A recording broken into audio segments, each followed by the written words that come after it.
আর যেহেতু ongoing work কাজ চলতেছে, আমরা হঠাৎ করে ইনস্ট্যান্ট পানি এসেছে, আপনারা তো বুঝতে পারছেন, তে পানি নেমে গেলে আমরা 2 দিনের টানা বর্ষণ ও পাহাড়ি ঢলে হবিগঞ্জের নদ নদীগুলোতে অব্যাহতভাবে পানি বাড়ছে।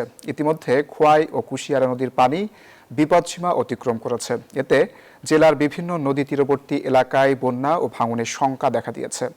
আতঙ্কে দিন পার করছেন হাওড়া অঞ্চলের মানুষ। নদ নদীর পানি বৃদ্ধি পাওয়ায় জেলা শহরের ভাদই এলাকায় খোয়াই নদীর তীর রক্ষা বাঁধ নিয়ে আতঙ্ক ছড়িয়েছে। ইতোমধ্যে বানিয়াচং উপজেলার রাধাপুর গ্রামে শুরু হয়েছে নদী ভাঙন ঠেকাতে দিনরাত বাঁধ পাহারা দিচ্ছেন এলাকাবাসী। সব মশার বিরুদ্ধে সুরক্ষা দিতে এলো বসুন্ধরা এক্সট্রিম অ্যারোসল। মশার বিরুদ্ধে এক্সট্রিম সুরক্ষা।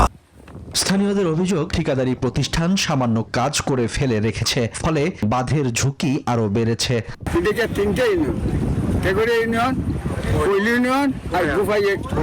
গত ডিসেম্বরে ঠান্ডা রয়েছে এবং ওয়ার্ক অর্ডার দিছে।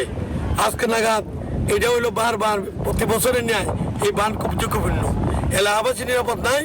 7.5 কোটি টাকার বেশি ব্যয়ে নদীর তীর রক্ষার কাজ চলছে বলে জানায় পানি উন্নয়ন বোর্ড। আর যেহেতু অনগোয়িং ওয়ার্ক কাজ চলতেছে, আমরা হঠাৎ করে ইনস্ট্যান্ট পানি এসেছে, আপনারা তো বুঝতে পারছেন, তে পানি নেমে গেলে আমরা এদিকে সুতাং, করাঙ্গি ও সোনাই সহ জেলার অন্যান্য নদীতেও প্রতিনিয়ত পানি বাড়ছে। পরিস্থিতির অবনতি হলে জলাবদ্ধতা ও বন্যার আশঙ্কায় নদী তীরবর্তী এবং হাওড়াঞ্চলের মানুষের মধ্যে উদ্বেগ বাড়ছে। Desk report, news 24।